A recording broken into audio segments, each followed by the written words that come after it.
Hey guys, welcome back to another video with Old Florida. My name is Mike, this is Atlas, and we're going to be showing you how to splice a loop into your backing.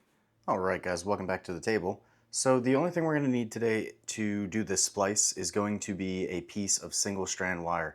In my hand I have number 6 single strand wire, doubled over, and pinched at the very tip. This pinching at the very tip just allows it to slide through your backing a lot easier, making it a little bit smoother. And then we have our backing. This is available to do on 20 pound, 30 pound, or even heavier hollow cores like 80 pound Jerry Brown or something like that. So the first thing we're going to do is take about 15 inches or so off of our backing or reel, and we're going to set that aside. I'm going to come in with my wire going from the side that we're going to create our loop with back toward the reel. I'm going to go ahead and poke this in the inner casing of my backing. I'm going to slide about 4 or so inches, 3 to 4 inches onto my doubled over wire. Just kind of trying to get it to go nice and easy onto that wire.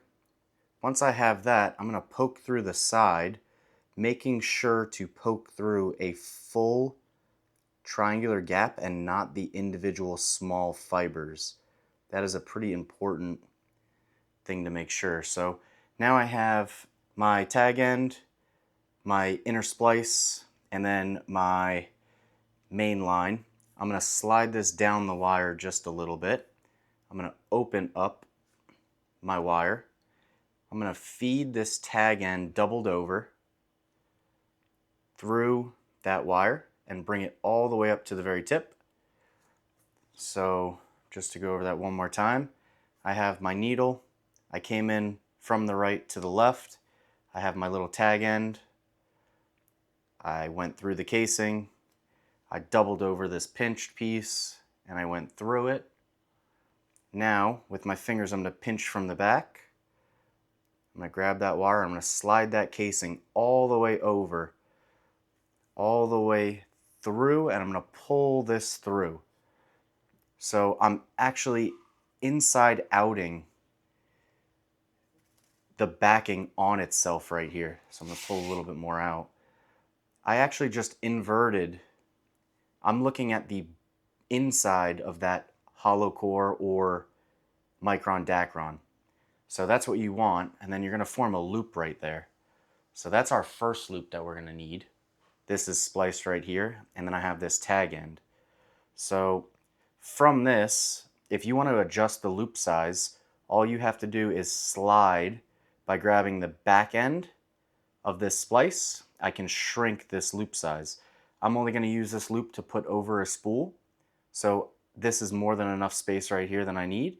And if you need to lengthen it, same thing, you could just pull that loop bigger and you can lengthen that loop. But I'm going to keep it shrunk down just a little bit, smaller loop. So that's probably good right about there. So after I got that done, I'm going to take my scissors and I'm going to trim, I don't know, maybe 6 or 7 inches or so of that tag. So I have that tag end of the loop. That's around maybe 10 or so inches actually. I'm going to take my wire and I'm going to start it right around 6, 7, 8 inches down, and I'm going to poke a hole through this casing again. Trying to get it right in between one of those bigger triangles. I'm going to feed all of that backing onto this wire as best I can. It's a little hard with 20 pound, but it's pretty easy with 30 pound. It's a little time consuming, but not that bad. I'm going to load this wire up to where it reaches this tag end. So I got my loop, I got my first splice right here, I got my wire on the inside, and I'm going to poke it through right where that tag end is coming out, but in the actual line itself. So I don't want to poke it through the same exact spot, but I want to poke it through really close. Once I have that poked through, I'm going to take the tag end, I'm going to open up that wire, I'm going to poke that through the wire.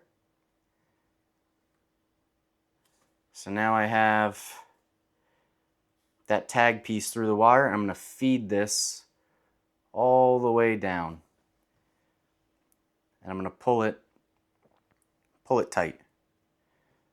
So you can see how it kind of bunches up on itself there. You could take that off the wire. Now you got it bunched up. I still have that tag end that I pulled through with the wire. Now I'm just going to take my fingers and run it back down. And it should be relatively close to the length of the tag end that you have. It doesn't matter if it's not. You can not even trim this little tag prior to like I did. You didn't have to do that. But now I'm going to come in here, I'm going to pull about a 1/2 inch tight to where it bunches up my backing. And then I'm going to trim that out right there. And then if I run my finger back over it, it should hide that tag piece inside. Now that splice is done. This is a full blind splice. So now I have my splice loop, no knots whatsoever, and it's impossible for this to back out, because if it goes to back out, if you could see when I separate these two lines, even if I pull as hard as I want, I'm pulling on that single half of the splice. Everything's going to bunch up there, and it's not going to want to back out.